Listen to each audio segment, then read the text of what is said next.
Delicious idli, key பொடி இட்லி வாங்க original Murugan idli கடையில் சாப்பிடலாம். இட்லி தான் ஹீரோ.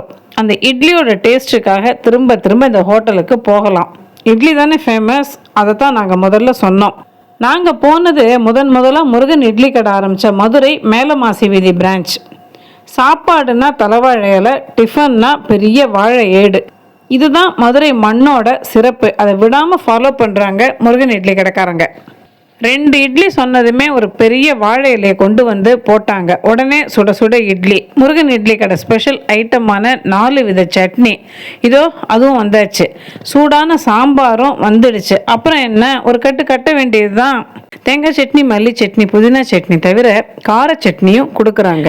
நீங்கள் விரும்பினா இட்லி மிளகா பொடியும் நல்லெண்ணையும் கேட்டு வாங்கி சாப்பிடலாம். ஆனால் அதுக்கு தனியாக பில்லு போட்டுடுவாங்க. விண்டு வச்சிருக்கிற இட்லியை பாருங்க, அதை பார்த்தாலே தெரியும் இட்லி எவ்வளோ சாஃப்ட்டுன்னு. முறுமுறு மெதுவடையும் முருகன் இட்லி கடையில் ரொம்ப நல்லா இருக்கும். இட்லி இலையில வச்சதுமே மெதுவடை சொல்லிட்டோம். வடைக்கு அப்புறம் கீ பொடி இட்லி. பார்க்க இவ்வளோ சிகப்பாக இருக்கேன்னு பயப்படாதீங்க. மிளகாய் பொடியோட நெய் சேர்த்து இட்லி மேலே தடவி கொடுக்குறாங்க.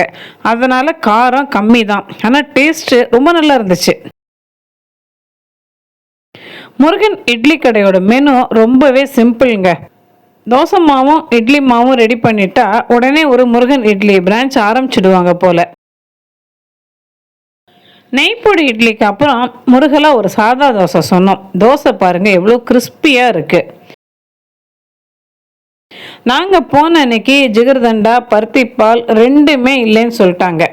இது என்னடா மதுரைக்கு வந்த சோதனைன்னு நினச்சாலும் உடனே ஒரு வழியாக மனசை தேத்திக்கிட்டு ஒரு டீ ஒரு காஃபி சொன்னோம். ரெண்டுமே சூப்பர்.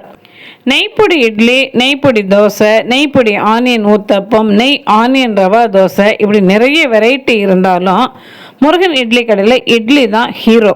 அந்த இட்லியோட டேஸ்ட்டுக்காக திரும்ப திரும்ப இந்த ஹோட்டலுக்கு போகலாம். 2 பேர் பிரேக்ஃபாஸ்ட் சாப்பிட செலவு 364 ரூபாய். இட்லியை விட்டால் 4 வகை தோசை, 2 வகை ஊத்தப்பம், பொங்கல், சக்கரை பொங்கல். இதுதான் முருகன் இட்லி கடையோட மெனு. கூடவே 4 விதமான சட்னி அரைச்சி டிஃபன் சாம்பாரும் ரெடி பண்ணிட்டா போதும். மெனு சிம்பிளாக இருந்தாலும் டேஸ்ட் பிரமாதமாக இருக்கிறதுனால தான் கூட்டம் வருது.